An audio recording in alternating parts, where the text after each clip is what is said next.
اللہ الرحمن الرحیم الحمد للہ وکفی وسلام علی عبادہ الذین اصطفی۔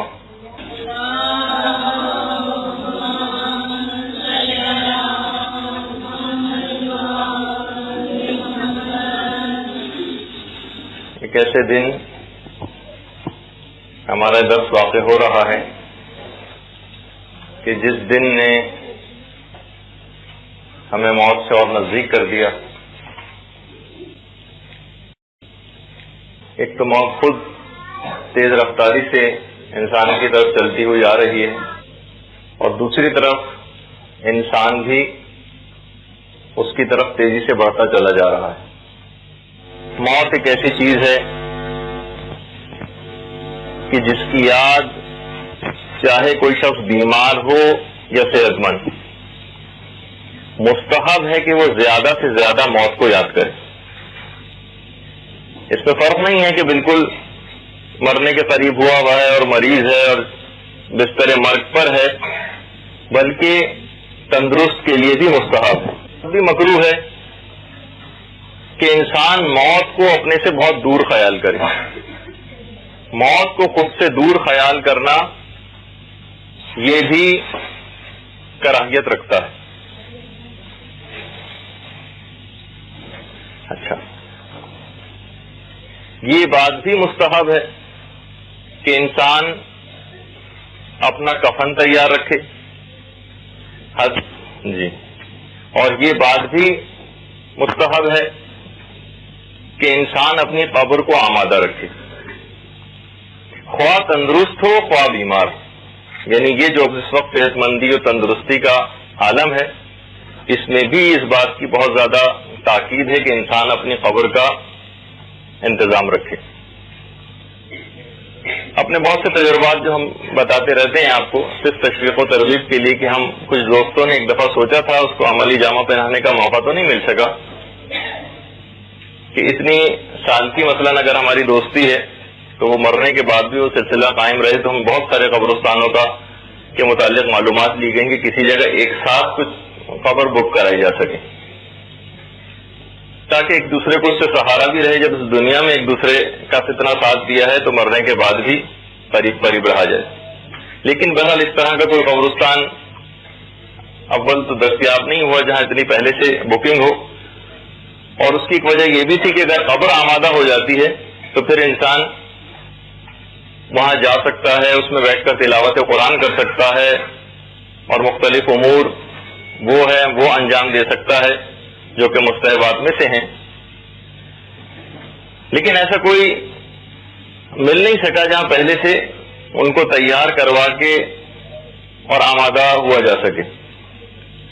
زیادہ تر قبرستان اس انداز کے تھے کہ نہیں، آپ میں سے جو پہلے مرتا جائے اور وہ یہاں پر آتا جائے، البتہ ایک سیکوینس میں یا بالکل ایک ساتھ قبروں کا ملنا یا بک کرانا مشکل تھا، اور جہاں پہ ممکن تھا وہاں ہم نے خود بک نہیں کروائی، کیونکہ کچھ بھوت بنگلے جیسا وہاں پہ نمونہ پیش کیا جا رہا تھا قبرستان کا۔ تو بہرحال اچھا، ایک تو یہ بھی ہے کہ کفن تیار رکھے، اس کے علاوہ یہ ہے کہ اپنی قبر کو آمادہ رکھے۔ یہ سب موت کی تیاریوں کے اندر چیزیں شامل ہیں۔ اور دوسرا یہ کہ یہ بھی مستحبات میں سے ہے کہ انسان سدر یعنی بیری کے پتے اور کافور یہ بھی آمادہ رکھے اپنی اسی تندرستی ہی کے زمانے میں۔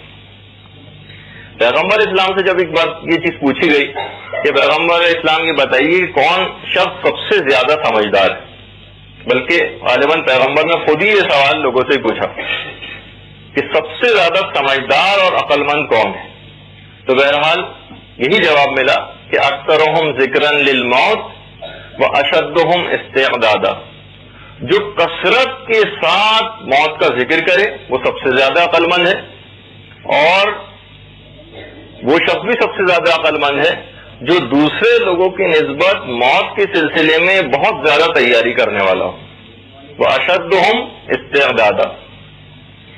اور یہ بات بھی مولا امیر المومنین علی بن ابی طالب علیہ الصلوۃ والسلام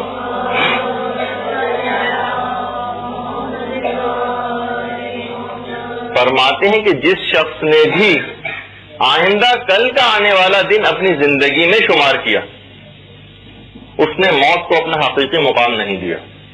یعنی اگر ہمارے دماغ میں یہ ہے کہ ہم کل زندہ رہیں گے اور اس کے مطابق ہم نے ایسی پلاننگ کر رکھی ہے سالہ سال کی اور موت کو بہت دور خیال کر رکھا ہے، تو حقیقت یہ ہے کہ آپ نے موت کو صحیح مقام نہیں دیا.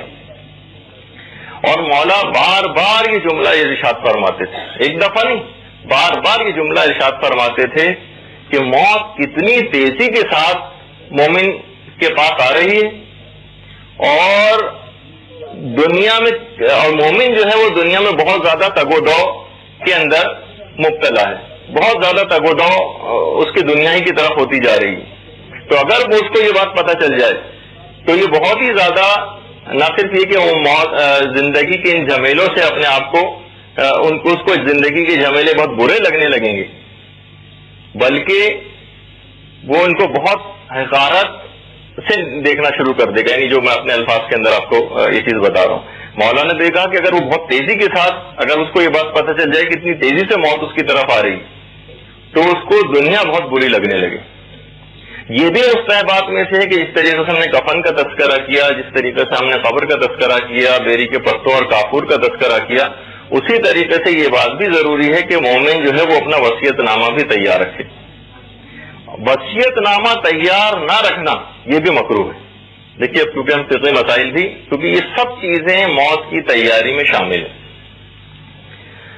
اور وصیت نامے کے سلسلے میں ایک بات اور بیان کر دی جائے کہ امام محمد باقر علیہ الصلوۃ والسلام یہ بات بیان فرماتے ہیں کہ جو شخص بھی اپنا وصیت نامہ تیار کرے اور ان افراد کے بارے میں کوئی وصیت نہ کرے کہ جن کو میراث سے کوئی حصہ نہیں ملنا ہے. دیکھیے ان افراد کے بارے میں اگر کسی نے کوئی وصیت نہ کی جن کو اس کی میراث سے کوئی حصہ نہیں ملنا ہے تو اس نے اپنے اعمال کو گناہوں پر ختم کیا. یعنی بہت سارے دیکھیے ایسے رشتہ دار ہیں کہ جن کو میراث میں سے کچھ نہیں ملنا ہوتا، ان کے لیے 1/3 حصے کے اندر سے وصیت کر کے مومن جائے. اور بہتر یہ ہے کہ ایسے رشتہ داروں کے متعلق بھی وصیت کر کے جائے کہ چاہے انہوں نے اس سے قطع تعلق ہی کیوں نہ کر رکھا ہو. دیکھیے مستحبات میں سے سب یہ چیزیں ہیں اور یہ بات بھی مستحب ہے. دیکھیے ابھی سارے فقہی مسئلے آ رہے ہیں اور اس کے اندر کتنے اخلاقی پیغامات بھی ہیں کہ انسان جب اس کی آخری عمر شروع ہو جائے تو وہ زیادہ سے زیادہ خود بھی صدقہ دے اور دوسروں سے بھی یہ بات کہے کہ وہ اس کی طرف سے صدقہ دے. اچھا وصیت کے سلسلے میں خاص بات پیغمبر اسلام ختمی مرتبت صلی اللہ علیہ وآلہ وسلم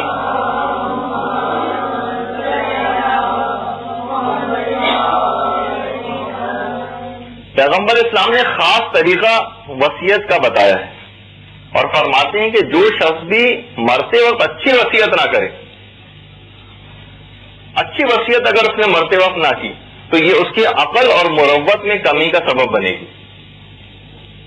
اور وہ کیا ہے؟ جب پیغمبر اسلام سے پوچھا گیا کہ یا رسول اللہ اچھی وصیت سے کیا مراد ہے، کہا کہ جب موت کا وقت کسی کے قریب آ جائے اور لوگ اس کے گرد جمع ہو جائیں تو وہ ایک خاص دعا پڑھے. اور یہ اصل میں یہ جو دعا ہے یہ مرنے والے کے لیے ایک عہد و پیمان ہے، یہ جو خاص دعا ہے. اچھا پھر ایک پیغمبر اسلام نے خاص دعا بتائی جو کہ عربی میں ہے اور ہم آپ کو وہ تحریراً لکھ کے دے دیں گے. جو خواتین اس کے نوٹس تیار کرتی ہیں وہ تقریباً آدھے پونے صفحے کا اس میں جگہ چھوڑ دیں، ہم وہ اس کے اندر عربی عبارت اس کی لکھ دیں گے. یہ وہ مرنے والے کا عہد و پیمان ہے. اچھا چھٹے امام یہ بات بیان فرماتے ہیں کہ پیغمبر اسلام نے جس عہد و پیمان کا تذکرہ کیا ہے یہ سورہ مریم کی 87ویں آیت سے ثابت بھی ہو جاتا ہے. لا یملکون الشفاعۃ الا من اتخذ عند الرحمن عہدا. ایسے اشخاص کو شفاعت کا کوئی حق نہیں ہے جن کے پاس خدائے رحمان کی طرف سے جنہوں نے عہد و پیمان نہ کیا ہوا ہو. سورہ مریم کی آیت نمبر 87 سے پیغمبر اسلام کی اس بات کی تصدیق ہوتی ہے. اچھا پیغمبر اسلام نے اس عہد و پیمان کے متعلق یہ جو پوری وصیت کے سلسلے میں جو یہ بات کہی ہے اس میں مولا سے یہ بات ارشاد فرمائی، مولا کائنات سے، کہ اے علی تم اس بات کو اپنے پلے باندھ لو اور اپنے اہل بیت اور اپنے شیعوں کو بھی اس چیز کی تعلیم دو. اور فرماتے ہیں پیغمبر اسلام کہ مجھ کو بھی جبرائیل نے اس چیز کی تعلیم دی تھی. اور اس کے بعد پھر اس پورے عہد پیمان کو شیخ طوسی نے اپنی کتاب مصباح المتحجد میں اس پورے عہد پیمان کو تفصیل کے ساتھ ذکر کیا ہے. آدھے صفحے کا یا پونے صفحے کا تقریباً ہے یہ عہد و پیمان. اس کا بھی وصیت کے اندر تذکرہ کیا جائے اور یہ لکھ کر بھی قبر میں اپنے ساتھ رکھا جا سکتا ہے. اچھا اب دیکھیے دنیا کے اندر ہم یہ بات دیکھتے ہیں کہ دنیا کی ہر چیز اپنے کمال کی طرف آگے جا رہی ہے. جمادات ہیں وہ نباتات کا جز بن رہے ہیں. حیوانات ہیں وہ جو حیوانات ہیں وہ انسان کی غذا بن کر کمال کو حاصل کر رہے ہیں. تو انسان کو بھی چاہیے کہ وہ مر کر کمال کو حاصل کرے. اگر اس نے اپنا اختتام نیک اعمال پر کیا ہے تو کمال کی طرف انسان جائے گا، ورنہ اس کا خاتمہ پستی کی طرف ہوگا. یعنی کسی بھی صورت کسی بھی شخص کو قرار کوئی بھی نہیں. حتیٰ کہ آپ میں ایک جملہ اور آگے بڑھ کر کہہ دوں کہ جنت میں جا کر بھی قرار حاصل نہیں ہوگا، بلکہ جنت کے متعلق یہ بات ملتی ہے والدین مزید. وہاں پر بھی روز بروز نعمتوں میں اضافہ ہی ہوتا چلا جائے گا. یعنی ایسا نہیں کہ بس ایک آپ کو مقام مل گیا بس اس کے اندر بس پھر اسی کے اندر ہمیشہ ہمیشہ رہنا ہے. نہیں، وہاں کی نعمتوں میں مسلسل روزانہ اضافہ ہوگا. تو بہرحال اس شخص کے لیے کہ جو دنیا سے سبق سیکھے، بہت بڑا اس بات میں پیغام ہے تاکہ موت پھر اس کے لیے کمال کا ایک ذریعہ بن جائے. جس طریقے سے ہم دیکھتے ہیں کہ جمادات کمال حاصل کرتے ہیں نباتات کی خوراک بن کر، اور نباتات جو ہے وہ خوراک بن جاتے ہیں حیوانوں کی، اور حیوان کمال حاصل کر لیتے ہیں جب وہ انسانوں کی غذا بن جاتے ہیں.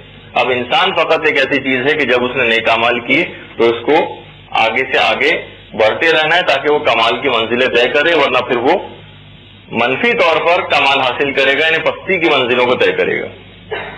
اچھا اب دیکھیے موت کی اس سے پہلے بھی ہم نے کئی اقسام بیان کرتے رہے ہیں. آج دو اقسام کا ہم تذکرہ اور کرتے ہیں. موت کی دو اقسام اور بھی ہیں. ایک کہی جاتی ہے موت کی ایک قسم جس کو کہا جاتا ہے کہ وہ ہے موت مشروط، جس کو موت معلق بھی کہتے ہیں اور غیر طبعی موت بھی کہتے ہیں. مشروط موت، کسی نہ کسی چیز سے وہ موت لنکڈ ہے، یا جس کو معلق بھی کہتے ہیں، یا جس کو غیر طبعی ان نیچرل یا خدا کی طرف سے جو غیر حتمی لکھی گئی ہے وہ بھی اس کو کہا جاتا ہے. مثلا یہ والی جو موت ہے یہ صدقہ دینے سے ٹل جاتی ہے. یہ والی موت جو ہے کوئی نیکی کرنے سے ٹل جاتی ہے. یہ والی موت جو ہے وہ صلہ رحمی کرنے سے ٹل جاتی ہے. یہ والی موت جو ہے وہ والدین کے ساتھ نیکی کرنے سے ٹل جاتی ہے. اور انہی چیزوں کا اگر الٹا کر دیا جائے تو موت جلد بھی آ جاتی ہے. یعنی یہی سب چیزیں، یعنی یہ ایسی موت ہے کہ جس کو کہا جاتا ہے مشروط موت. یہ کچھ چیزوں سے ملحق ہے، وہ اگر انجام دے لی جائیں تو ٹل جاتی ہے، ان کی مخالفت کر لی جائے تو جلد آ جاتی ہے. موت کی دوسری قسم ہے جس کو حتمی موت کہا جاتا ہے، یا جس کو طبعی موت بھی کہتے ہیں. بالکل فکسڈ موت جو ہوتی یہ ناقابل تاخیر. چھٹے امام جعفر صادق علیہ الصلوۃ والسلام یہ بات بیان فرماتے ہیں کہ غیر حتمی موت سے مرنے والوں کی تعداد حتمی موت والوں سے کہیں زیادہ ہے. یعنی اصل میں جو لوگوں کو موت جو آ رہی ہے یہ خدا کی طرف سے جو ایک فکس اور حتمی موت تھی جو لکھ دی گئی تھی، یہ وہ والی موت نہیں آ رہی لوگوں کو، بلکہ اپنے گناہوں کے باعث جنہوں نے اپنی عمر کو کم کر لیا ہے. زیادہ تر ایسے افراد ہیں کہ جو پہلی والی قسم کے اندر جاتے ہیں. حتیٰ کہ دیکھیے جہاں تک ملتا ہے، میں نے اس سے پہلے بھی کہا تھا کہ دیکھیے یہ جتنی بھی بہرحال اس وقت میڈیکل سائنس بڑی ترقی کر رہی ہے اور جناب لوگ صحت مندی کے اصولوں کی طرف بہت زیادہ جا رہے ہیں، لیکن بہرحال ایک کہا جاتا ہے کہ جیسے شیخ الرئیس بو علی سینا، ان سے بڑھ کر تو کوئی بھی ڈاکٹر اور طبیب اس زمانے میں بڑا نہیں تھا جنہوں نے طب کے اوپر القانون کے نام سے ایک بہت ہی معرکۃ الآراء اس زمانے میں کتاب لکھی تھی. اور آپ کو خود پتا ہے کہ شیخ الرئیس بو علی سینا کی کل عمر کتنی تھی؟ فقط 49 سال، 49 ایئرس، صرف اتنی عمر. یعنی جو زمانے کی طب کو سب سے زیادہ جاننے والا شخص تھا اس کی عمر فقط 49 سال تھی. اور اس کے علاوہ کتنے ہی ایسے افراد تھے جن کا طب سے دور دور کا واسطہ نہیں تھا, جو طب کے کسی ایک قانون سے بھی واقف نہیں تھے, وہ شیخ الرئیس بولی سینہ سے دگنی دگنی عمر پا کر انتقال کر کے گئے.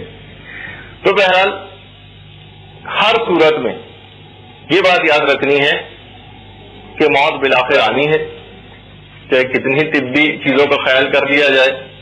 اس کے اندر خدا نخواستہ یہ والا تاثر ہو کہ پھر تو کیا فائدہ ہمیں, جیسے کہ اکثر لوگ پھر کہنے لگتے ہیں نہیں, کیونکہ پروردگار عالم کی طرف سے ایک امانتاً ایک چیز ہم کو دی گئی تو اس کی حفاظت بہرحال کرنی. تفسیر روح البیان کے اندر ایک واقعہ نقل کیا گیا ہے ایک بادشاہ کا. بادشاہ نے ایک بہت ہی بہترین محل بنوایا, اور محل بنوانے کے بعد جب اس محل کو کھولا گیا تو وہاں پہ ایک وزٹرز بک بھی رکھوا دی کہ جو بھی اس محل کو دیکھنے کے لیے آئے گا وہ کچھ نہ کچھ اس متعلق اپنے کمنٹس لکھے گا. تفسیر روح البیان. لوگ آتے گئے, اس کے اندر بہت ہزاروں لوگوں نے اپنے تعریفی کلمات لکھے, کیونکہ ایسا نمونے کے طور پر بادشاہ نے بنوایا تھا. ایک شخص آیا اور اس نے کہا کہ اس کے اندر 2 عیب ہیں, بس یہ لکھ کے چلا گیا. بادشاہ نے اپنے ہرکارے دوڑائے, بالآخر اس شخص کو پکڑ لیا گیا اور جان کی امان دی گئی کہ تمہیں کچھ کہا نہیں جائے گا, لیکن تم وہ عیب بتاؤ. اس نے کہا کہ بہرحال اگر جان کی امان دیتے ہیں تو میں اس 2 اس محل کے عیب آپ کو بتانا چاہتا ہوں. پہلا عیب تو یہ ہے کہ بالآخر یہ مکان گر جائے گا, بالآخر یہ محل گر جانا ایک دن اور فنا ہو جانا. دوسرا اس کے اندر ایک بڑا عیب یہ ہے کہ اس کا مالک اس سے جدا ہو جائے گا, یہ اس کے پاس نہیں رہے گا. فقط اور فقط علماء نے اس واقعے کو لکھا ہے اور اس کے بعد کہا ہے کہ دیکھیے فقط آخرت کا گھر ہی ایک ایسا گھر لہو مقبت دار کہ بہرحال جنات جس کو کبھی گرنا ہے اور نہ ہی اس کا مالک اس سے کبھی جدا ہوگا. اور بہرحال یہ بات بھی ہے کہ اگر کوئی شخص اپنی آخرت کو بنا لے, اب اس کے لیے فقط خوشی ہی خوشی ہے. یعنی ہم نے کبھی کوئی ایسا مرنے والے نہیں دیکھے جن کے سامنے یقینی موت تھی اور وہ اپنے مرنے کی خوشی کا جشن منا رہے تھے. اصحاب امام حسین علیہ الصلوۃ والسلام.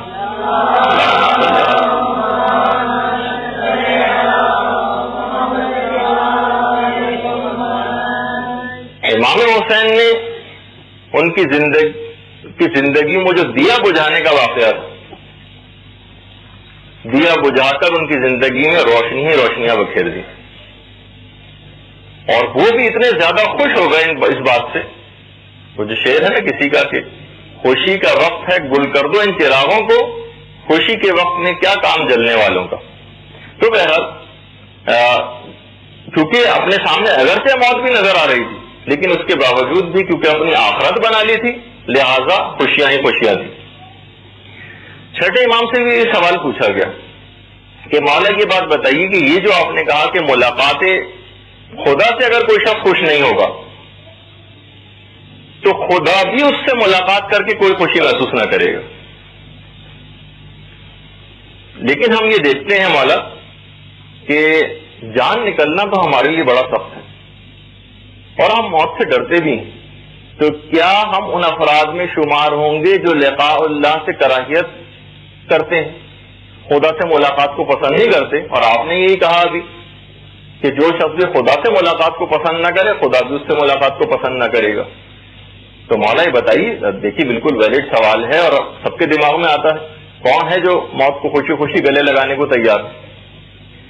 تو امام نے ایک جملہ ارشاد فرمایا کہ ہمارا ماننے والا جس وقت اس کی موت کا وقت قریب آتا ہے اور وہ پیغمبر اسلام اور ائمہ اطہار کو دیکھتا ہے تو ان کے انوار کے وصال میں اپنی جان دے دیتا ہے. یعنی اس سے پہلے تک ہو سکتا ہے کہ وہ کراہیت کر رہا ہو, لیکن جیسے ہی ان کی انوار عالیہ کا مشاہدہ کرتا ہے فوراً ان کی ملاقات کے شوق میں اسی وقت وہ اس کو ایکسپٹ کر لیتا ہے, ان سے اپنے خدا سے ملاقات کے لیے راضی اور خوش ہو جاتا ہے.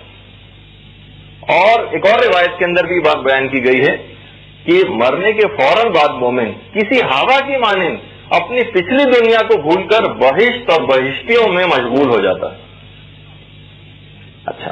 اچھا دوسری روایت میں بھی امام نے قسم کھا کے کہی یہ بات کہ ہمارا شیعہ اس وقت تک نہیں مرتا جب تک کہ وہ حوض کوثر سے سیراب نہ کر دیا جائے، جب تک کہ اسے حوض کوثر کا ذائقہ نہ چکھا دیا جائے۔ تو بہرحال پروردگار عالم اتنا ہی مہربان ہے، اپنے خوف کو کم کرنے کی کوشش کیجیے، اور بہرحال جو اس کے احکامات ہیں ان کی اطاعت کیجیے، اور جو بھی اس نے جن چیزوں سے بچنے کا حکم دیا اس سے اپنے آپ کو بچائیے۔ نیک اعمال کے ساتھ پھر پروردگار سے ملاقات کا شوق خود بخود پیدا ہوگا۔ لوامع البینات نامی ایک کتاب ہے، اس کے اندر ایک بزرگ کے چینج ہو جانے کا ایک ان کی زندگی میں جس بات سے انقلاب آیا، وہ اس کتاب کے اندر ایک واقعہ نقل کیا گیا ہے کہ ایک زمانے میں قحط پڑ رہا تھا اور لوگ بھوک سے رو رہے تھے اور بلک رہے تھے اور پانی کو محتاج ہو گئے تھے، کھانے کو محتاج ہو گئے تھے، کہ اس قحط کے زمانے میں غلام کو دیکھا گیا کہ جو بہت ہی خوش و خرم تھا۔ لوگوں نے اس کے خوش و خرم ہونے کی وجہ پوچھی کہ لوگ تو بھوک سے مر رہے ہیں اور رو رہے ہیں اور تم خوش ہو رہے ہو۔ اس نے کہا کہ مجھے کس بات کی فکر، میں تو ایک ایسے آقا کا غلام ہوں کہ وہ جتنا چاہے اناج مجھ کو دے سکتا ہے۔ وہ بزرگ کہتے ہیں کہ میں یہ جملہ سن کر ایک بڑی عجیب و غریب کیفیت کے اندر گرفتار ہو گیا، اور میں نے خود سے کہا کہ تم نے اپنی اس پوری زندگی میں کوئی ایک لمحہ بھی ایسا گزارا ہے جو تم اپنے پروردگار کے وجود پر خوش ہوئے ہو؟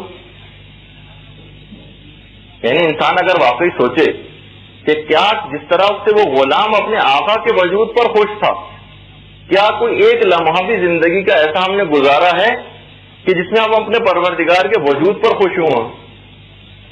اور کیا کبھی ہم نے صدقے دل سے عبادت خدا کبھی انجام دی ہے کہ واقعی شکر گزاری کا ایک جذبہ دل کے اندر پیدا ہوا اور ایک سجدہ بے اختیار کیا ہو؟ اور پھر اس کے بعد ان کی زندگی کے اندر ایک انقلاب آیا اس غلام کی وہ بات سن کر۔ دیکھیے ایک جملہ علماء نے لکھا ہے، سید دستغیب شیرازی نے، اور خود لکھا ہے اپنی تقریر میں، انہوں نے کہا کہ مثال تو دیکھیے اتنی اچھی نہیں، لیکن بہرحال کہ کتا جو جانور ہے وہ اپنی نعمت دینے والے کو زیادہ اہمیت دیتا ہے یا نعمت کو زیادہ اہمیت دیتا ہے؟ پھر فرماتے ہیں شہید دستغیب کہ کتا جتنی نعمت دینے والے کی پوجا کرتا ہے نا اتنی نعمت کی نہیں کرتا۔ کبھی کبھار ایسا بھی ہوتا ہے کہ کتے کا مالک اس کو کھانا دینا بھول جاتا ہے، تب بھی کتا یہ نہیں کرتا کہ اس کے مالک کے پاس سے بھاگ جائے، بلکہ وہ وہیں تواضع، اس کے سامنے تواضع اور انکساری کرتا ہے، وہیں دو ملاتا رہتا ہے اگرچہ حیوان ہے۔ تو پھر شہید دستغیب فرماتے ہیں کہ انسان تو اشرف المخلوقات ہے، لیکن تو کتنا احسان فراموش ہے کہ نعمت دینے والے کو تو بھول جاتا ہے اور فقط نعمت کی پوجا کرنے لگتا ہے۔ جب یہ بات کہی جاتی ہے کہ جو فشار قبر ہے اس کا ایک بہت بڑا سبب، جب ہم قبر کے اندر مردے کو دفن کر دیں گے اس وقت بہت ساری چیزوں کا تذکرہ ہوگا، اس وقت بھی یہ والی بات آئے گی کہ فشار قبر کا ایک بہت بڑا سبب کفران نعمت بھی، نعمتوں کا کفران کرنا۔ کتنی خدا نے ہم کو نعمتیں دی ہیں لیکن ہم اس کا شکریہ ادا نہیں کرتے۔ تو بہرحال غنیمت ہے کہ انسان جوانی میں جتنا بھی ہو سکے اعمال نیک کو انجام دے لے، اور یہ بھی یہاں تک بھی روایات کے اندر یہ بات آئی ہے کہ جس نے بھی اپنی جوانی کے زمانے میں اپنے اعمال کو انجام دیا، یا مثلا نماز شب پڑھی، علم دین حاصل کیا، اپنے علم دین حاصل کرنے میں اپنی طاقتوں کو صرف کیا، تو جس وقت وہ بوڑھا ہو جائے گا اور ان اعمال کے انجام دینے سے وہ قاصر ہو جائے گا، تو اس وقت بھی اس کو وہی جوانی کے اعمال کا ثواب دیا جاتا رہے گا۔ کہ جو آپ لوگوں کا مشقت اٹھا کے مدرسے آنا، جب کبھی ایسی کیفیت ہوگی کہ بڑھاپے میں بہرحال قواعد جو ہیں وہ مطمئن ہو جاتے ہیں اور انسان کمزور ہو جاتا ہے اور پہلی جیسی طاقت اس کی باقی نہیں رہتی، تو یہی ثواب سارے کا سارا لکھا جاتا رہے گا۔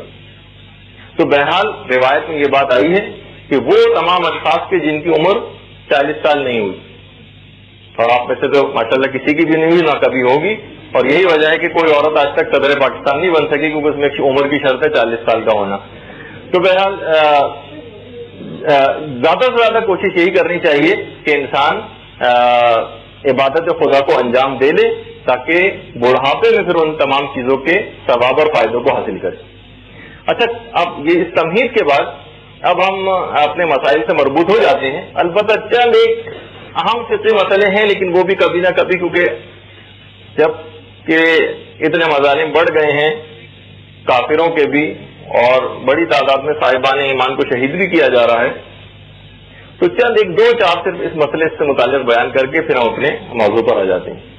دیکھیے، یہ بات اس سے پہلے بھی بیان ہوئی تھی کہ شہید کا لباس اتار کر اس کو کفن پہنانا یہ جائز نہیں.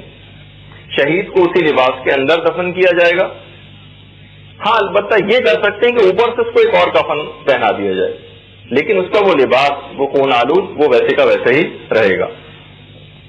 اچھا، جو افراد بھی، یہ بات بھی ایک دفعہ آ چکی ہے کہ جو افراد بھی میدان جنگ میں زخمی ہوں اور اس کے بعد پھر وہ ہسپتال میں شفٹ کر دیے جائیں اور پھر ہسپتال میں آ کر وہ شہید ہوں، تو اگرچہ ثواب شہید کا پائیں گے، لیکن فقہی اعتبار سے شہادت کے احکام ان کے اوپر لاگو نہیں ہوں گے، یعنی ان کو غسل اور کفن یہ دیا جائے گا.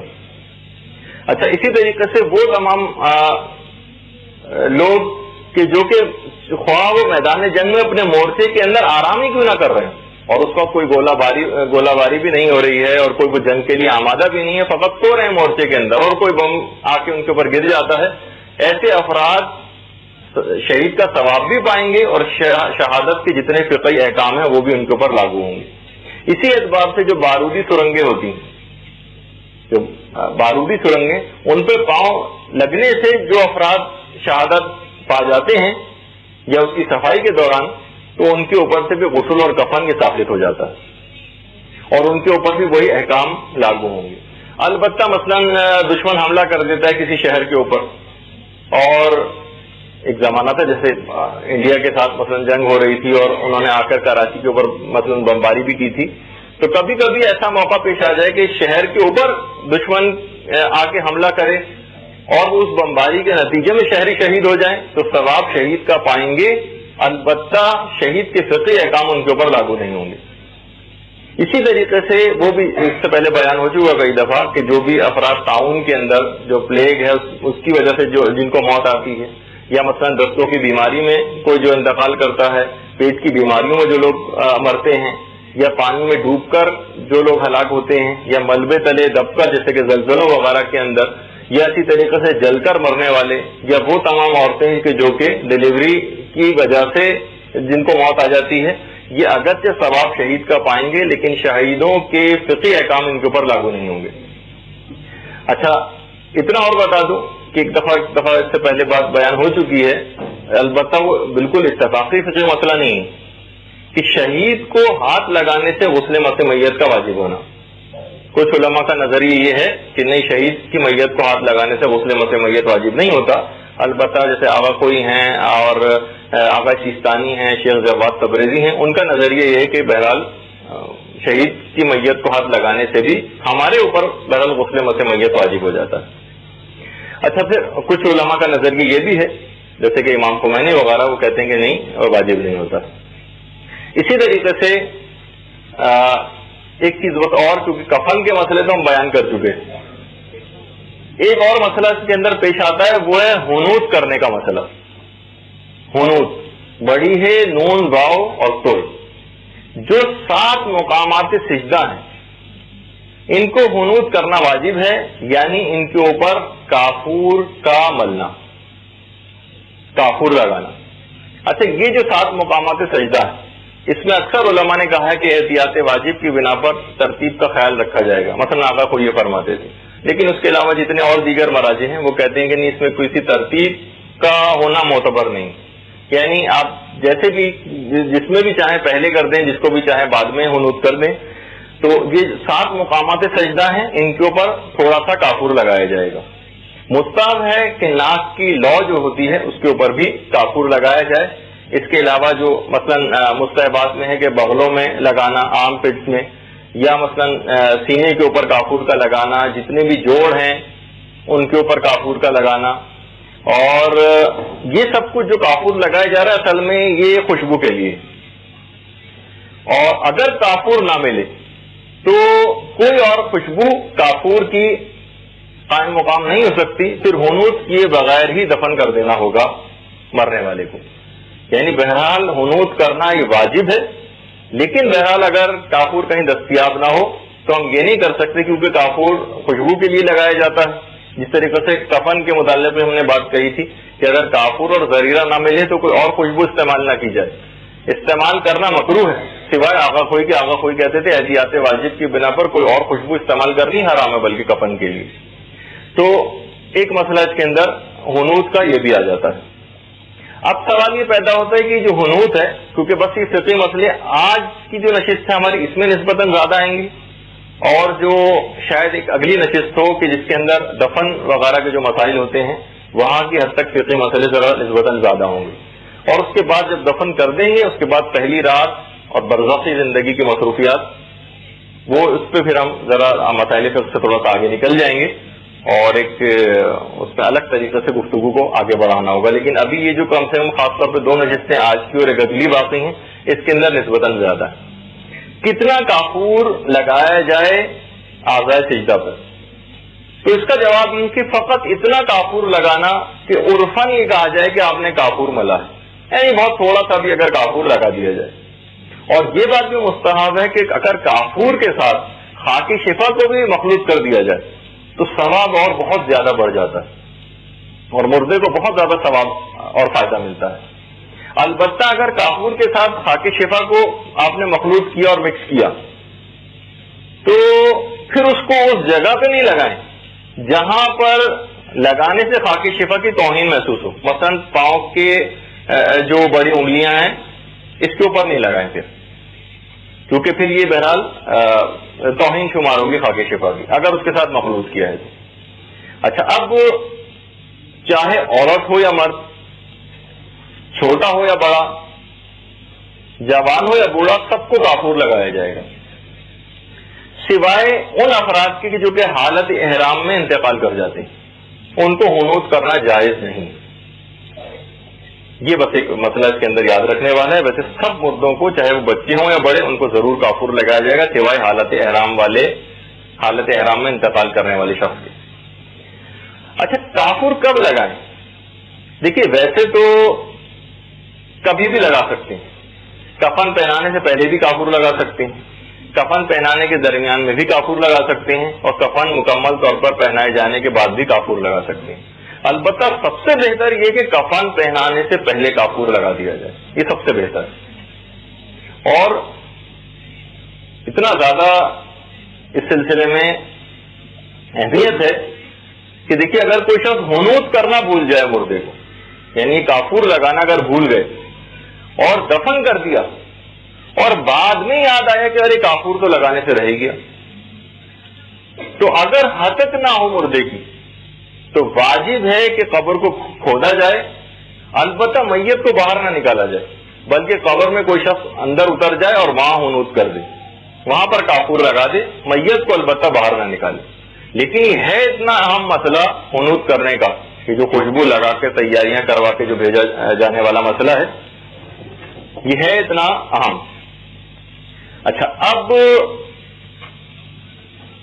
یہ بات بھی بیچ میں رہ نہ جائے نماز جنازہ سے پہلے، کیونکہ نماز جنازہ کے اندر ہم یہ دیکھتے ہیں کہ میت رکھی ہوئی ہوتی ہے اور خواتین بھی ایک مقام پر ہوتی ہیں اور بہت زیادہ آوازیں بھی آ رہی ہوتی ہیں. تو جس کے بھی تھوڑے سے ہم مسئلے بیان کر دیں میت پر رونے کی. دیکھیے، میت پہ رونا حرام نہیں ہے، خواہ آواز سے ہی کیوں نہ رویا جائے، یہ ایک مسئلہ ہے. اور یہ اس وجہ سے بھی علماء نے بلکہ کہا ہے کہ میت پہ رونا مستحب بھی ہے. چاہے اپنے گمراہ ساتھی کی موت پر ہی کیوں نہ رویا جائے، وہ گمراہ تھا پھر بھی اس کی موت کے اوپر رونا ثواب رکھتا ہے. اور رونے سے ایک فائدہ یہ ہے کہ آتش غم جو ہے وہ سرد پڑ جاتی ہے.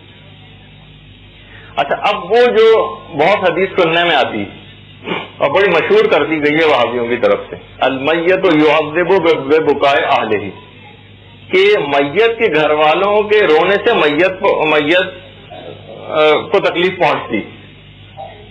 یہ بہت ساری ایک آیت ہے جو بہت سارے سوروں میں، سورہ انعام میں بھی ہے، بنی اسرائیل میں بھی ہے، سورہ فاطر میں بھی ہے، سورہ زمر میں بھی یہی ایک آیت مختلف جگہوں پہ ریپیٹ ہوئی ہے، لا تزر وازرۃ وزر اخری، کوئی بوجھ اٹھانے والا کسی دوسرے کا اعمال کا بوجھ نہ اٹھائے گا.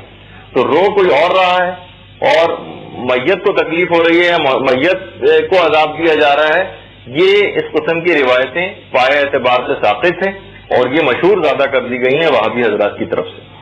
ہاں البتہ کسی کے انتقال کے اوپر شکوہ شکایت کرنا اور حد سے زیادہ شکوہ شکایت کرنا پروردگار سے، یہ علماء نے لکھا ہے کہ ایمان میں کمی کی بھی علامت ہے اور اس کے ساتھ ساتھ عقل میں کمی کی بھی علامت ہے. پروردگار عالم کے فیصلوں پر، اس کی قضا کے اوپر راضی برضا رہنا یہ مومن کا شعار ہے. تو اس کے اندر شکوہ و شکایت کرتے رہنا یا اس قسم کے کوئی الفاظ استعمال کرنا، مثلا ویلن، ارے میں تو تباہ ہو گیا، میں برباد ہو گیا، اس قسم کے الفاظ استعمال کرنا علماء نے حرام قرار دیا. اسی طریقے سے اپنے چہرے کو پیٹنا یا اپنے چہرے کے اوپر تماچے لگانا، یہ بھی علماء نے اس کو بھی حرام قرار دیا.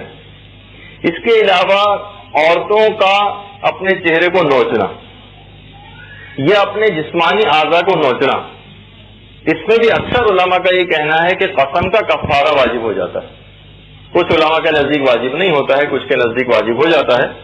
تو بہرحال قسم کا کفارہ، جو قسم توڑنے کا جو کفارہ ہوتا ہے، یا اسی طریقے سے اپنے بالوں کو نوچنے کا بھی کچھ علماء نے کفارہ بیان کیا. میں بھی اس کی تفصیل میں جان بوجھ کے نہیں جا رہا ہوں کیونکہ اس میں بڑی تفصیل ہے اور ڈیٹیل ہے.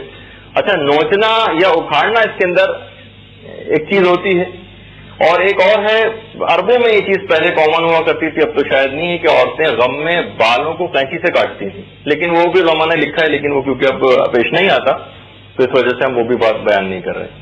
تو بہرحال یہ سب چیزیں کہ جس سے بہت زیادہ خدا سے شکوہ و شکایت ظاہر ہو، اپنے جسم کو اس طرح سے نقصان پہنچایا جائے، نہ صرف یہ کہ بعض اوقات یہ حرام ہو جاتا ہے بلکہ کفارہ بھی واجب کر دیتا ہے. اور کسی شخص کی بھی موت پر حد سے زیادہ چیخنا اور چلانا، یہ بھی اس وقت موجود تمام علماء جن کی تقلید ہو رہی ہے احتیاط واجب کی بنا پر حرام قرار دیتے ہیں. میت کے اوپر آواز سے رونا حرام نہیں، حد سے زیادہ، معمول سے بہت زیادہ آواز کو بلند کرنا حرام. بعض اوقات دیکھنے میں آتا ہے یہاں پہ انجولی کے اندر، یا آپ کبھی اگر آئی ہوں تو اتنی زیادہ تیز آواز کے مثلا شاید کہ پڑوس کے گھروں کے اندر تک آواز جاتی ہوئی ہے، معمول سے بہت زیادہ بلند آواز، احتیاط واجب کی بنا پر جس میں رجوع کر کے کسی اور جگہ کو ایسا مرضی بھی نہیں کہ جو اجازت دیتا ہو، یہ حرام ہے. اچھا، اسی طرح سے ران پر ہاتھ مارنا یہ بھی شدید مکروہ ہے، غم میں ران پر ہاتھ مارنا. اور اسی طرح سے یہ بھی مستحبات کے اندر سے ایک چیز ہے کہ اپنی اولاد کی موت پر خدا کی حمد کرنا اور الحمدللہ کہنا، یہ مستحبات میں سے. اور کلمہ استرجاع کو بلند کرنا، الف سین تے رے جیم الف عین، انا للہ و انا الیہ راجعون، یہ کلمہ استرجاع کہلاتا ہے. اس کو بلند کرنا یہ بھی مستحبات میں سے.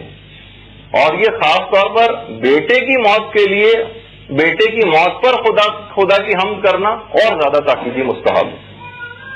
اور یہ بھی مستحبات میں سے ہے کہ اولاد کے مرنے کے بعد، اور روایات میں علی الخصوص بیٹے کی موت کے سلسلے میں یہ ہے کہ خدا سے نعم البدل کی دعا کرنا، یہ بھی مستحبات میں سے. اور بلکہ خالی موت کے سلسلے میں نہیں ہے کلمہ استرجاع، جس کسی بھی مصیبت اور پریشانی کے اندر آپ گرفتار ہوں اس وقت کلمہ استرجاع بلند کرنا ہی مستحبات میں سے. ہاں البتہ بہت سے ہم دیکھتے ہیں کہ بہت سارے لوگ ہوتے ہیں کہ جو مثلا موت کے وقت وہاں نہ پہنچ سکے، مرنے والے کے جنازے میں کسی دور ملک میں تھے، پھر وہاں سے وہ آئے ہیں، تو اس کے بعد آ کر بہرحال گلے مل کر روتے بھی ہیں اور مرنے والے کو اپنا جو مرحوم رشتہ دار ہے وہ بھی یاد آ جاتا ہے.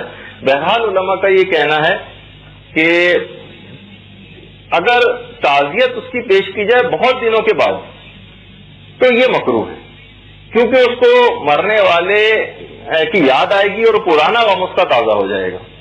تو بہرحال ایسی ہلکے پھلکے انداز میں کہ اس کو اس طرح سے رونا پیٹنا نہ کیا جائے کہ جس طرح سے کہ اس کا پرانا غم جو ہے وہ دوبارہ تازہ ہو جائے.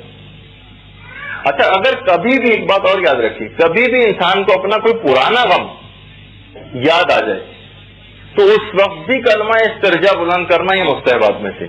بہت پہلے ہمارے کسی عزیز کا انتقال ہوا، بہت پہلے ہمارے کسی رشتہ دار کا انتقال ہوا، کلمہ استرجاع اور الحمدللہ رب العالمین اللہم اجرنی علی مصیبتی واخلف علی افضل منہا، یہ جملے کہنا یہ بہت زیادہ ایک تو مصیبت، وہ جو روایت میں ملتا ہے کہ اگر کسی نے یہ جملہ کہا جو بھی میں نے آپ کے سامنے پیش کیا، اور اس کی جگہ آپ چھوڑ دیجیے گا اپنے نوٹس میں، ہم باقاعدہ اس کو لکھ دیں گے، کبھی بھی کوئی پرانی مصیبت آپ کو یاد آئی اور آپ نے یہ جملہ کہہ دیا تو وہ اس وقت کا جو اجر و ثواب جو جس وقت وہ تازہ تازہ مصیبت وارد ہوئی تھی یا وہ موت ہوئی تھی جو لوائقین کو مل رہا تھا، پورا وہی ثواب اس وقت بھی اس کو حاصل ہو جائے گا. یہ بہت ہی عام ہے یہ والی جو اگر یہ دعا پڑھ دی جائے. اور یہ بھی ہے کہ پروردگار عالم اس نقصان کا مداوع بھی کرے گا اگر وہ پرانا غم یاد آ جانے کے بعد اس وقت یہ والی دعا اگر پڑھ لی جائے، ثواب بھی پورا وہی والا ملے گا اور اس کا مداوع بھی خدا کرے گا. اور یہ بھی ہے کہ جب کبھی بھی انسان کو اپنی کوئی مصیبت یا پرانا غم یاد آئے تو پیغمبر اسلام کی رحلت اور وفات کو یاد کرے. پیغمبر اسلام کی رحلت اور وفات کو کہا جاتا ہے مصیبت عظمی تھی، پیغمبر کا اس دنیا سے رخصت ہونا. تو بہرحال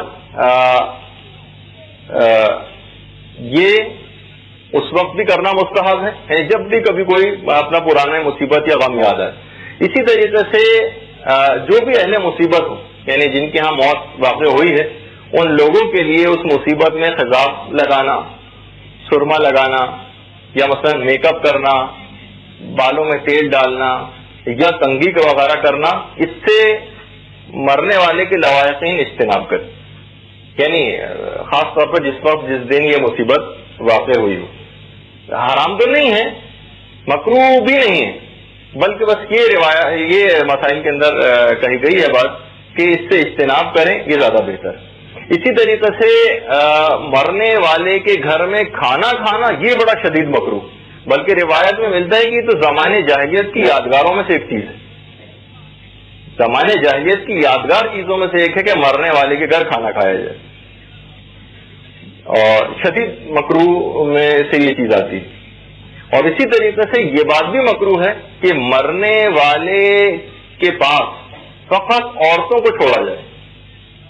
شاید اس کی ایک وجہ یہ بھی ہے کہ عورتیں پھر ذرا رقیق القلب ہوتی ہیں اس معاملے میں خاص طور پر رقیق القلب ہوتی ہیں اور کافی زیادہ غم اندو کا مظاہرہ کرتی ہیں اور چیخنے چلانے کی آوازیں زیادہ بلند ہوتی ہیں، جس سے مرنے والا پریشان ہوتا ہے. تو بہرحال مکروہ ہے کہ فقط عورتوں کو اس کے پاس تنہا چھوڑ دیا جائے. اور اسی طریقے سے باقاعدہ جو عروۃ الوثقیٰ اور تحریر الوسیلہ کے اندر بھی امام خمینی وغیرہ نے لکھا ہے کہ اسی طرح سے حالت احتضار میں بھی چھونے سے مرنے والے کو شدید تکلیف ہوتی. یعنی حالت احتضار میں اس کے میں نے ایک دفعہ پہلے بتایا تھا، اس کے اعضاء کی حرکت کو روکنا یا اس کو چھونا، بلکہ چھوئے بھی نہیں، اس کو چھوئے بھی نہیں، ورنہ یہ مکروہات کے اندر سے. اس کے علاوہ غسل دینے والے جو افراد ہوتے ہیں ان کا بھی میت کے پاس زیادہ دیر رکنا یہ کراہیت رکھتا ہے. یہ بھی زیادہ دیر اس کے پاس نہ رکیں جو میت کو غسل دیا کرتے. اچھا، اب یہ چند ایک چھوٹے چھوٹے سے ضمنی مسئلے تھے جو میں نے ٹکڑوں کی صورت میں آپ کے سامنے پیش کیے، البتہ بہرحال کیونکہ یہ مورد اطلاع ہیں اور ان کی ضرورت پیش آتی ہے. اب ایک فقط چیز اہم رہ گئی ہے اور جس کا میں نے پچھلی کلاس ہوئی تھی اس کے اندر ذکر بھی کیا تھا کہ وہ کفن میں ساتھ رکھی جاتی ہے جس کا نام ہے جریدتین. بڑا تاکیدی مستحب، بڑی تاکید آئی ہے سرسبز و تر و تازہ لکڑیاں رکھنا یا ڈنڈیاں جس کو کہا جائے، اس کو سبزہ ہمراہ بھی کہتے ہیں. اچھا، کن افراد کے ساتھ یہ چیز رکھی جائے گی؟ دیکھیے، سب افراد کے ساتھ رکھی جائے گی. اس کا استحباب اور تاکیدی مستحب ہونا کہ سب افراد کے لیے، خواہ وہ مرد ہوں یا عورت، خواہ نیک ہو یا بد، بلکہ خواہ ایسے افرادی کیوں نہ ہوں جن کے متعلق عذاب قبر ہونے کا احتمال بھی نہ ہو، ان کے ساتھ بھی رکھا جائے.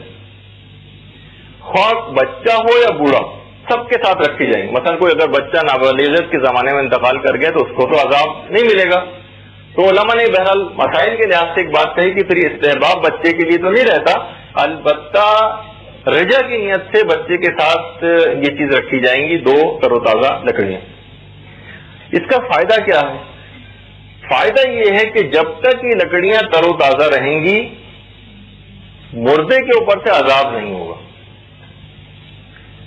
اچھا، اور باقاعدہ روایتوں میں بھی قبر میں مردہ ہے، پیغمبر اسلام نے اپنی باطنی آنکھ سے دیکھا کہ اس کے اوپر عذاب قبر، اس پہ عذاب ہو رہا ہے.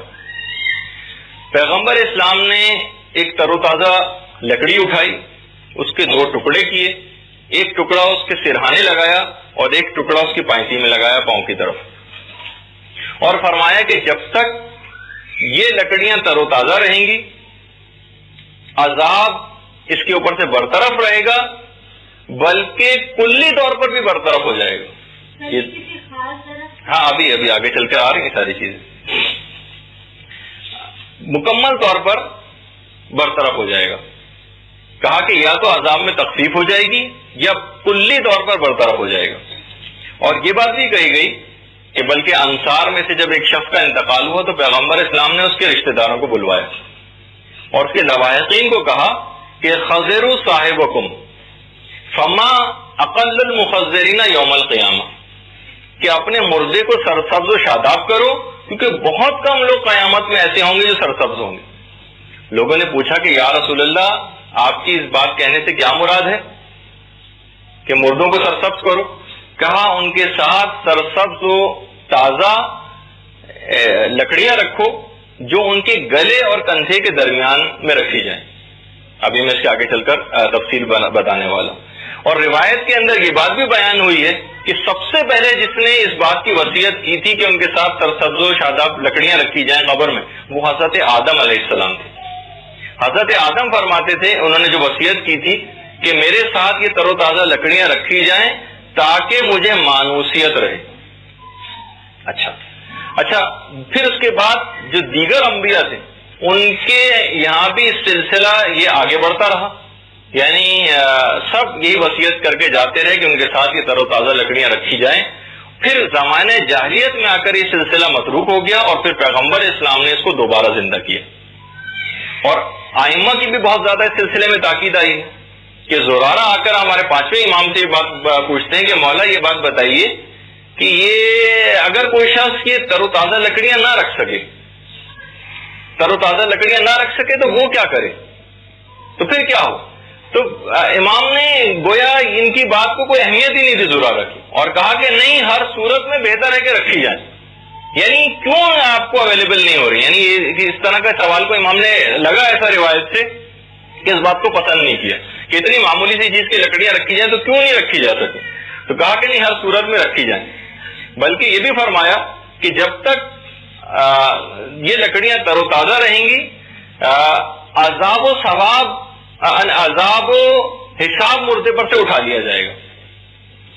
قبر کا جو عذاب ہے اور اس کا جو حساب ہے وہ مردے پہ سے اٹھا دیا جائے گا.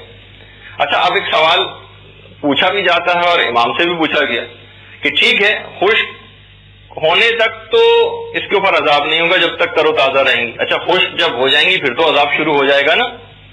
تو امام نے یہ بات بیان فرمائی کہ یہ بات یاد رکھو کہ قبر کا حساب اور عذاب اور حساب دونوں کی بات امام نے کہی. ایک دن میں، ایک گھڑی میں، ایک لمحے میں، بلکہ قبر میں اتارنے سے لے کر اور جنازے کی تشییع کے لیے جو لوگ گھر واپس چلے جاتے ہیں جب تک کہ سارا عذاب اور تمام حساب مردے کا مکمل ہو چکا ہوتا ہے.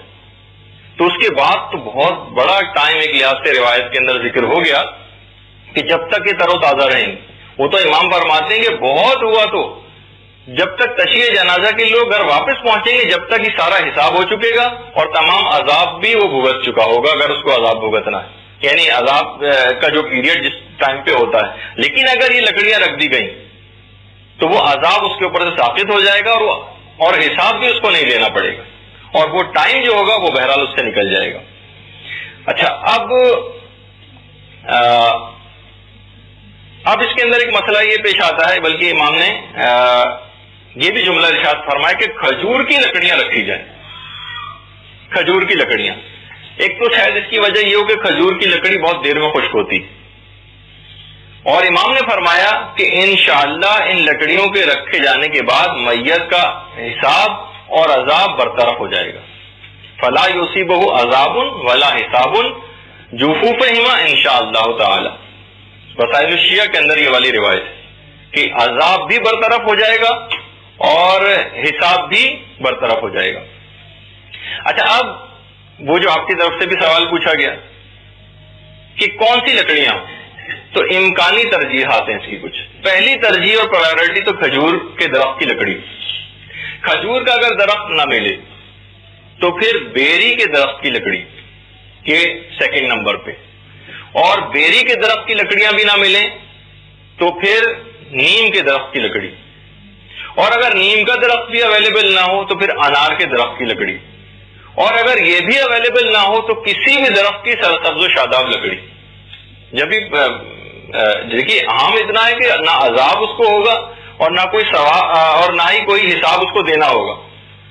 پھر بھی اگر جیسے کہ زورانہ نے پوچھا کہ اگر نہیں اویلیبل ہوں تو امام نے کہا کہ یعنی کیوں نہیں اویلیبل ہوں، یعنی اتنی ترجیحات کو کوئی تو ایک درخت ملے گا کسی جگہ، اور جب اتنا عام ترین چیز ہے مردے کے لیے تو پھر اس سلسلے میں کوتاہی کیے جانے کی کیا وجہ ہوگی. تو بہرحال ایک تو چیز یہ ہو گئی. اچھا پھر یہ سوال دوسرا ہوتا ہے کہ آخر کتنی لکڑیاں ہوں.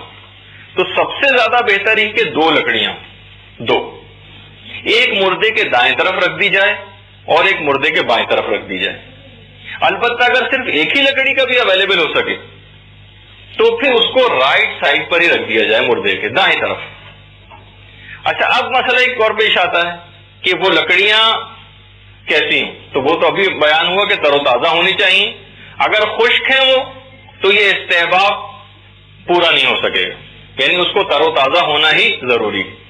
اور اسی اعتبار سے اچھا اب ایک سوال یہ بھی ہوتا ہے، جیسے کہ ہم نے اس کے اندر بھی بہت سارے آپ کو سوالات کے وہ بتائے تھے کہ مثلا اس کا سائز کتنا ہونا چاہیے ان لکڑیوں کا. دیکھیے اس وجہ سے بھی ان کی سب تفصیل میں روایت میں امام بھی گئے ہیں، پیغمبر اسلام نے بھی اتنی تاکید کی ہے کیونکہ اس کا بہت زیادہ فائدہ ملنے والا ہے، تو اس کی تفصیل میں بھی جائیں گے. لمبائی کتنی ہونی چاہیے؟ لمبائی کے متعلق یہ ہے کہ اس کی لمبائی بہتر ہے سب سے زیادہ کہ کوہنی سے لے کر اور ہاتھ کی درمیانی انگلی کا جو سرا ہے یہاں تک اس کی لمبائی ہونی چاہیے. کوہنی سے لے کر ہاتھ کی درمیانی انگلی جو فل ایکسٹینٹ میں جو ہوتی ہے اتنی کم سے کم اس کی لمبائی ہو. اچھا اگر اتنی لمبائی نہ ملے، مثلا اتنی لمبی لکڑی نہیں اویلیبل ہو رہی، تو بہرحال پھر یہ استحباب اتنا اس وقت ملے گا کہ جب کم سے کم وہ لکڑی 1 بالشت کی ہو. اچھا یہ تو ہو گئی لمبائی. موٹائی کتنی ہو یہ تو ہے بہرحال کہ جتنی بھی اگر موٹی ہو سکے، جتنی بھی موٹی ہو سکے اتنی زیادہ بہتر ہے وہ لکڑی.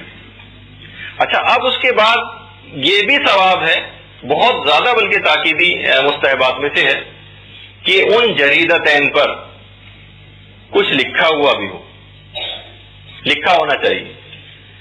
اچھا اس کی کیونکہ لکڑی کے اوپر لکھنا بہت مشکل کام ہے، ذرا مشکل پیش آئے گی، تو یہ بھی کر سکتے ہیں کہ الگ سے کپڑے کے اوپر لکھا جائے اور اس کے بعد اس کپڑے کو ان جریدتین پر لپیٹ دیا جائے. آپ نے میرے خیال ہے اس کو دیکھا بھی ہوگا جو کفن وغیرہ کی جو کلاس ہوئی تھی.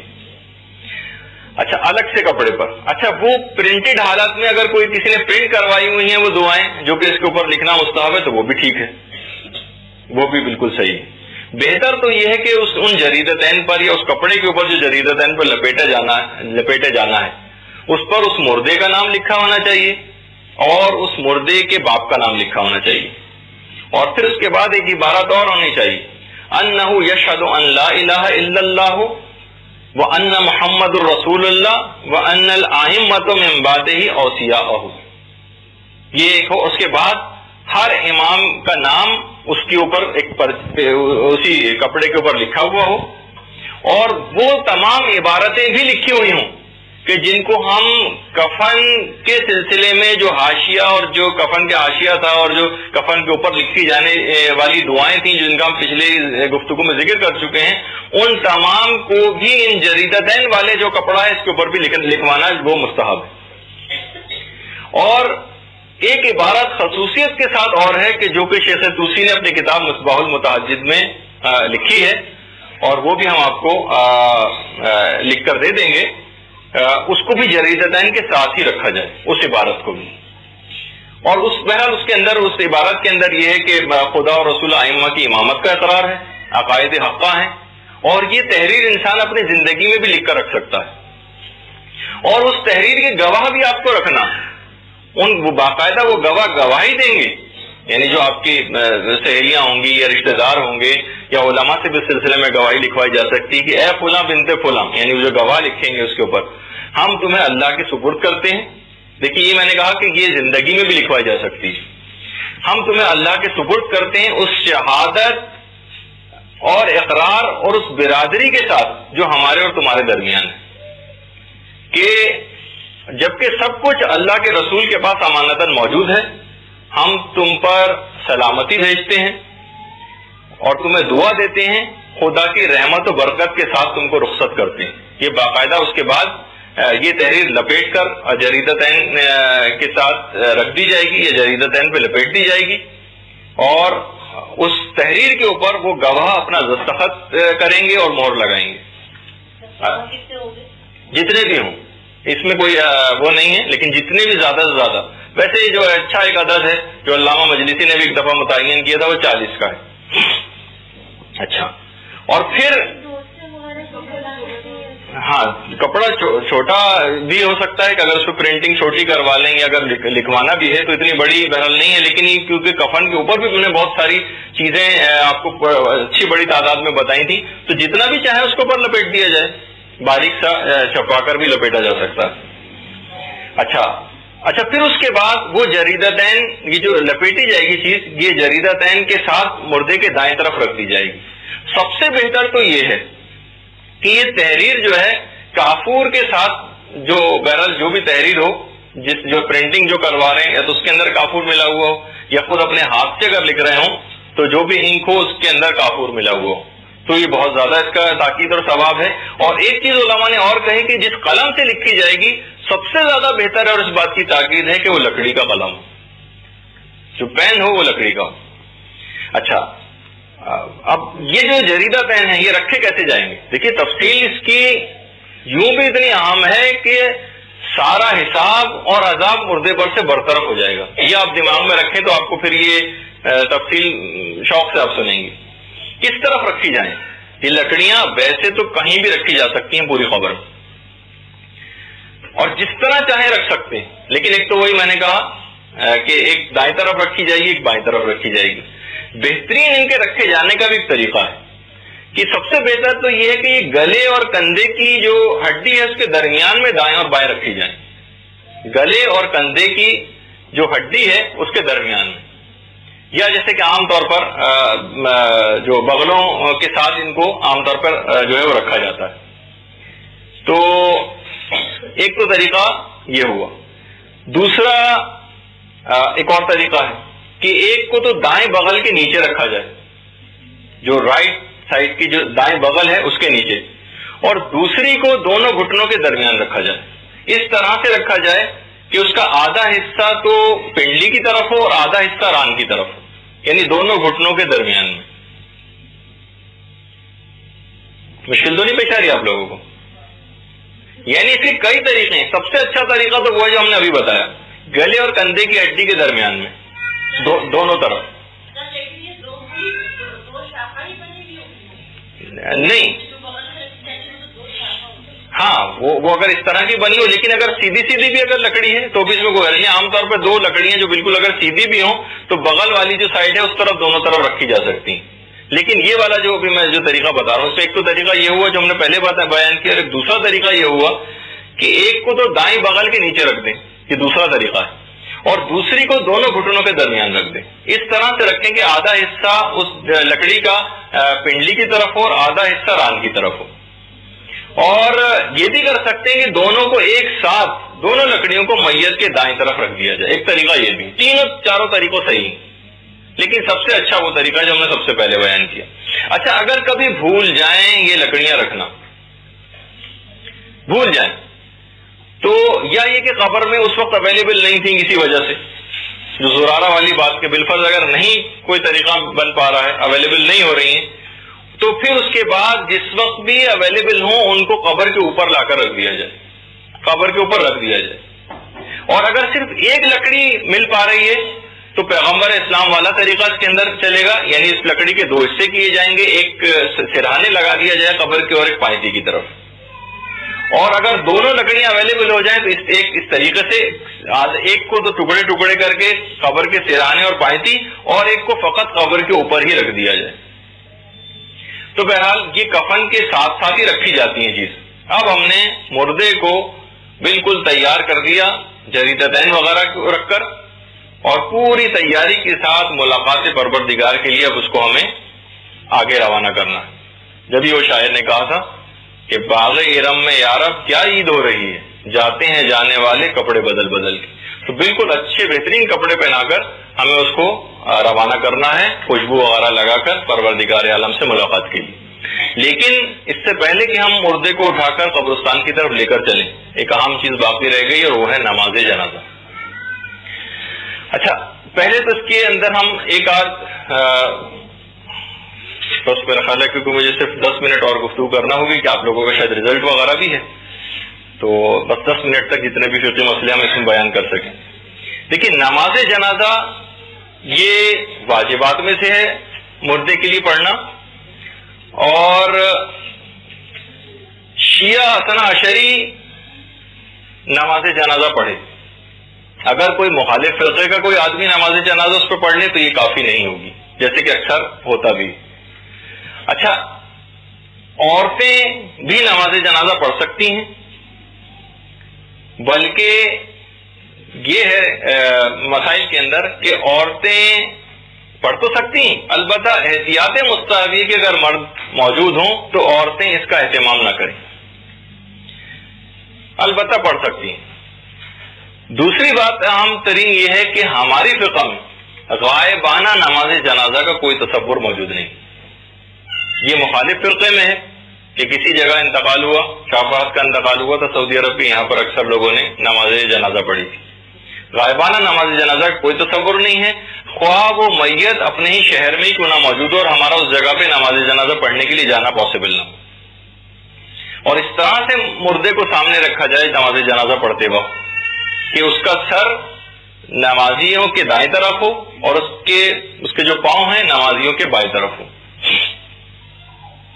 اچھا، نماز جنازہ اگر کبھی کوئی پڑھنا سے رہ جائے، جیسے کہ اکثر مثلا اندرون سندھ وغیرہ میں بہت ساری جگہیں ہیں کہ جہاں کوئی نماز جنازہ پڑھانے والا بھی مثلا اویلیبل نہیں ہوتا، اور مخالف فرقے کے لوگ مثلا نماز جنازہ پڑھ کے اس کو دفن کر دیتے ہیں اور بعد میں مومنین کو اطلاع ملے، تو بہرحال نماز میت پڑھنے کے لیے قبر کو کھود کر میت کو باہر نکالنا یہ جائز نہیں.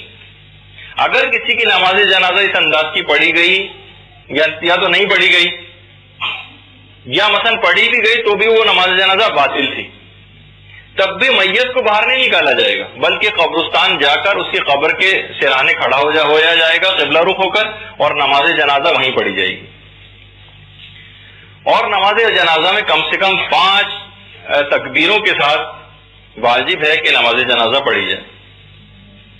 اور اگر ایک بھی تکبیر کوئی بھول گیا کہنا، 5 تکبیرات کے ساتھ نماز جنازہ ہوتی ہے، ایک تکبیر بھی اگر کوئی کہنا بھول گیا تو پوری نماز کا اعادہ اگر دفن ہو چکی ہے میت تو قبر پہ جا کر اس نماز کا پورا اعادہ کرنا پڑے گا. اور یہاں تک حکم ملتا ہے کہ وہ افراد کے جن کو حاکم شرع کے حکم سے پھانسی پر لٹکایا گیا ہو، پھانسی پر، ان کا حکم یہ ہے کہ 3 دن تک اس کی لاش کو پھانسی کے پھندے پر لٹکے رہنے دیا جائے، اور 3 دن کے بعد پھر اس کی لاش کو اتارا جائے اور پھر اس کے بعد نماز جنازہ پڑھی جائے گی. لیکن یہ فقط اور فقط حاکم شرع کے حکم سے جس کو پھانسی دی جائے اس کا مسئلہ ہے. 3 دن تک تو پھندے پر لٹکے رہنے دینا ہے. ہاں، البتہ اگر کسی کو حاکم شرع کے علاوہ مثلا پاکستانی کورٹ سے کسی کو اگر سزائے موت ہوئی ہے یا پھانسی کی سزا ہوئی ہے تو اس کو تو فوراً پھندے سے اتار کر اس کی نماز جنازہ پڑھنی ضروری ہے، اس میں 3 دن تک لٹکے رہنے والا حکم نہیں۔ اور بار بار اکثر علماء کے نزدیک نماز جنازہ کی تکرار کرنا یہ مکروہ ہے۔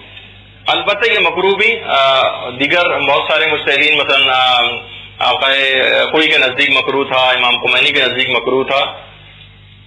ہاں البتہ اگر اہل علم کی ہو یا بہت متقی پرہیزگار کسی شخص کی ہو اور کچھ لوگ نماز جنازہ پڑھنے سے رہ گئے ہوں تو کئی دفعہ بھی نماز جنازہ پڑھی جا سکتی۔ البتہ آقا سیستانی فرماتے ہیں اس میں علماء اور متقی یا عام افراد کی کوئی قید نہیں ہے، اور بار بار نماز جنازہ کا پڑھنے کی کراہیت ہونا میرے نزدیک ثابت نہیں، آقا سیستانی یہ فرماتے ہیں۔ تو بہرحال کچھ علماء کے نزدیک مکروہ ہے بار بار پڑھنا اور کچھ کے نزدیک مکروہ نہیں۔ اچھا، ویسے تو یہ جو نماز جنازہ ہے ویسے تو واجب کفائی ہے، واجب کفائی ہے، یعنی کوئی ایک بھی پڑھ دے تو ساقط ہو جاتی ہے، لیکن پھر بھی اگر ہمارا دل چاہ رہا ہے اسی وقت ہمیں مثلا کوئی مستحب نماز پڑھنا ہے یا کوئی قضا واجب نماز پڑھنی اور اسی وقت نماز جنازہ بھی ہو رہی تو اتنی زیادہ اس کی تاکید ہے کہ مستحب نماز کے اوپر یہ نماز جنازہ مقدم ہے، حتیٰ کہ اپنی قضا واجب نماز کے اوپر بھی یہ نماز مقدم ہے، چاہے ہم پر اس وقت واجب بھی نہیں ہے نماز جنازہ پڑھنا، مستحب ثواب ملے گا اور ہمیں اس وقت کوئی اپنی قضا نماز مسجد میں پڑھنی مقدم ہے کہ جائیے پہلے نماز جنازہ پڑھیے پھر اس کے بعد آ کر اپنی نماز پڑھیے گا۔ اور مختصر ترین اس کا ایک نماز جنازہ کا بس ایک طریقہ ہے۔ آپ سوچتی ہوں کہ نماز جنازہ بہت مشکل نماز ہے، جی نہیں، 5 تکبیرات ہیں، نیت کریں کہ بھائی میں کس کی نماز جنازہ پڑھ رہی ہوں، اللہ اکبر، پہلی تکبیر ہو گئی، اشہد ان لا الہ الا اللہ وحدہ لا شریک لہ واشہد ان محمدا عبدہ ورسولہ، اللہ اکبر، دوسری تکبیر ہو گئی، اللہم صلی علی محمد وآل محمد، اللہ اکبر، تیسری تکبیر ہو گئی، اللہم اغفر للمؤمنین والمؤمنات، اللہ اکبر، چوتھی تکبیر ہو گئی، اللہم اغفر لہذا المیت اگر مرد کی ہے اور اللہم اغفر لہذہ المیت اگر عورت کی ہے، اللہ اکبر، نماز جنازہ ختم۔ مختصر ترین واجب طریقہ نماز جنازہ، بہت ہی آسان۔ پہلی تکبیر کے بعد شہادتین ہے، پھر دوسری تکبیر کے بعد درود ہے، تیسری تکبیر کے بعد تمام مومنین و مومنات کے لیے مغفرت کی دعا ہے، اور پھر چوتھی تکبیر ہے، اور پھر اللہم اغفر لہذا المیت یا حاذل المیت، 5ویں تکبیر ہے، اور اس کے بعد نماز جنازہ ختم۔ البتہ اس کے علاوہ جتنے بھی آپ وہ سنتی ہیں احکام وہ اور جتنے بھی اس کے اندر کلمات سنتی ہیں وہ بہت زیادہ سارے کے سارے مستحبات ہیں اور تاکیدی مستحبات بھی ہیں۔ تو بہرحال نماز جنازہ کے اندر تو جتنے بھی مستحبات ہوں اس کا ثواب پڑھنے والے کو بھی اور جو پڑھا رہا ہے اس کو بھی ملے گا۔ اچھا، بس یہ صرف ایک آدھ مسئلہ، کیونکہ میں بہت سارے دیکھیے بہت سے آپ غالباً یہ سمجھتی ہوں گی کہ بہت سارے فقہی مسئلے ایسے ہیں جو آپ لوگوں سے براہ راست متعلق بھی نہیں، جیسے کہ بلکہ ہم نے ابھی کہا اور آگے چل کے ایک اور مسئلے میں جب تشییع جنازہ کے مسائل ہوں گے تو اس وقت بھی بیان کریں گے کہ عورتوں کے لیے تو تشییع جنازہ میں شرکت بھی مکروہ ہے، اور خاص طور پر جوان عورتوں کے لیے تو یہ کراہیت اور شدید ہو جاتی۔ تو بہرحال اس لحاظ سے تو آپ کا اتنا اس میں انٹرسٹ بھی نہیں بن رہا ہوگا، لیکن جیسے کہ آپ سے ایک گفتگو میں برادر وسیم امام نے بھی کہا تھا کہ لیکن آپ کو اس سلسلے میں اقدام یہ کرنا ہے کہ آپ کو اس پیغام کو آگے پہنچانا ہے اپنے بھائیوں، شوہروں، بیٹوں اور ان سب کو، اپنے دیگر رشتہ دار مردوں کو اس بات کی ترغیب دلانی اور یہ مسائل ان تک پہنچانے، کیونکہ یہ تمام مسئلے سننے کے لیے لوگ اتنے زیادہ راغب بھی نہیں ہوتے اس قسم کے مسائل کے لیے، اور نہ اس کا کہیں ایسا اہتمام ہوتے دیکھا گیا ہے۔ تو بہرحال کیونکہ اب آپ یہاں پر حاصل کر رہی ہیں تو اپنے لحاظ سے اپنے گھر والوں کے اندر آپ کو یہ والے مسئلے بیان کرنے۔ اتنا بات اور بتا دی جائے کہ اگر میتیں، جیسے کہ اب بہت سارے بم دھماکے کے واقعات ہو جاتے ہیں اور ایک ساتھ کئی میتیں جمع ہو جاتی ہیں، اجتماعی نماز جنازہ بھی پڑھی جا سکتی، بالکل جائز ہے کہ اجتماعی نماز جنازہ مثلا 5-10 اگر میتیں ہوں، بس اس میں فرق یہ ہوگا کہ جمع کے چیزیں استعمال کیے جائیں گے اور وہ نماز جنازہ پڑھی جائے گی۔ البتہ اس کے اندر بھی مستحب یہ ہے کہ اگر ممکن ہو سکے تو ہر میت کی الگ الگ نماز جنازہ پڑھی جائے، اس کا ثواب زیادہ ہے۔ البتہ بہرحال یہ کہ اگر اجتماعی صیغوں کے ساتھ نماز جنازہ پڑھ دی جائے تو اس میں بھی کوئی حرج نہیں ہے اور نماز جنازہ ہو جائے گی۔ نماز جنازہ کے سلسلے میں ایک اور اہم بات یہ ہے جو مسائل کے لحاظ سے آپ کی معلومات میں اضافہ ہوگا کہ نماز جنازہ کو بیچ سے حالت اختیار میں بھی توڑ سکتے ہیں، البتہ ایسی نوبت تو پیش نہیں آتی کبھی، لیکن بہرحال اس کو توڑا جا سکتا ہے۔ اور یہ نماز جنازہ مسجدوں کے اندر قائم کرنا یہ مکروہ ہے سوائے مسجد الحرام کے۔ اکثر یہ ہوتا ہے حاجی جو انتقال کر جاتے ہیں یا مکے میں بھی کوئی انتقال کرتا ہے تو اس کا جنازہ لایا جاتا ہے مسجد الحرام میں اور وہاں نماز جنازہ ہوتی ہے، وہاں پر یہ کراہیت نہیں ہے، لیکن دیگر عام جتنی مسجدیں ہیں وہاں پر یہ نماز جنازہ پڑھنے کی کراہیت ہے۔ بغیر وضو کے اور بغیر غسل کے بھی نماز جنازہ پڑھی جا سکتی ہے۔ اور بس اس میں بات اور بیان کر دی جائے کہ عام طور پر جتنی بھی مسجدیں جو عام نماز جماعت ہوتی ہیں، جو نماز پنجگانہ کی نماز جماعت ہوتی ہیں، اس میں پہلی صف کا ثواب سب سے زیادہ ہے، اور جو نماز جنازہ ہو رہی ہے اس میں سب سے آخری صف کا ثواب سب سے زیادہ ہے۔ اور یہ بات بھی بڑے تاکیدی اتنی زیادہ تاکید تو بہرحال نہیں آئی، لیکن بہرحال مستحبات میں سے ہے کہ جب تک نماز جنازہ ختم ہو چکی ہو اور جب تک میت کو کاندھوں کے اوپر نہ اٹھا لیا جائے تب تک اسی جگہ پر کھڑے رہنا مستحب ہے، جب تک حرکت نہ کرے وہ، لیکن واجبات میں سے تو نہیں ہے، البتہ فقط مستحبات میں سے ہے کہ نماز جنازہ پڑھنے کے بعد فقط اتنی دیر تک کم سے کم جب تک کہ میت کو کاندھوں پر نہ اٹھا لیا جائے جب تک نماز جنازہ پڑھنے والا شخص وہیں پر کھڑا رہے۔ اور ثواب اس کا اتنا زیادہ ہے کہ جو شخص بھی میت کی نماز جنازہ پڑھ لیتا ہے، روایت میں ملتا ہے کہ جبرائیل 70 کروڑ فرشتوں کے ساتھ اس کی نماز جنازہ پڑھتے ہیں اور 70 کروڑ دفعہ اس کے اوپر درود پڑھا جاتا ہے اور اس کے اول و آخر کے تمام گناہ بھی بخش دیے جاتے ہیں۔ اچھا، بلکہ بہت سی روایات کے اندر تو اس بات کا بھی تذکرہ ہوا ہے کہ نماز جنازہ پڑھنے کے بعد نہ صرف کہ گزشتہ گناہ اس کے معاف ہو جاتے ہیں بلکہ آئندہ کے گناہ بھی خدا اپنے کرم سے معاف کر دیتا ہے، یعنی آئندہ زندگی کے گناہوں تک کے متعلق۔ اور بہرحال اب اس کے اندر ابھی نسبتاً 2-4 مسئلے اور باقی رہ گئے ہیں، لیکن کیونکہ 10 منٹ کا ایک وقفہ دینا ہے آپ کے رزلٹ کے لحاظ سے اور کچھ شاید اناؤنسمنٹ بھی ہو، اور اس کے بعد ایک فوراً بعد آپ کی ایک دوسری کلاس بھی ہونی ہے اور مجھے بھی ایک دوسری کلاس لینی ہے، تو بہرحال آج کی حد تک ہم گفتگو اختتام پذیر کرتے ہیں۔ کچھ سوالات آ گئے، ان کے جوابات انشاءاللہ اگلی دفعہ تحریری طور پہ دے دی جائیں گے۔ السلام علیکم ورحمۃ اللہ وبرکاتہ۔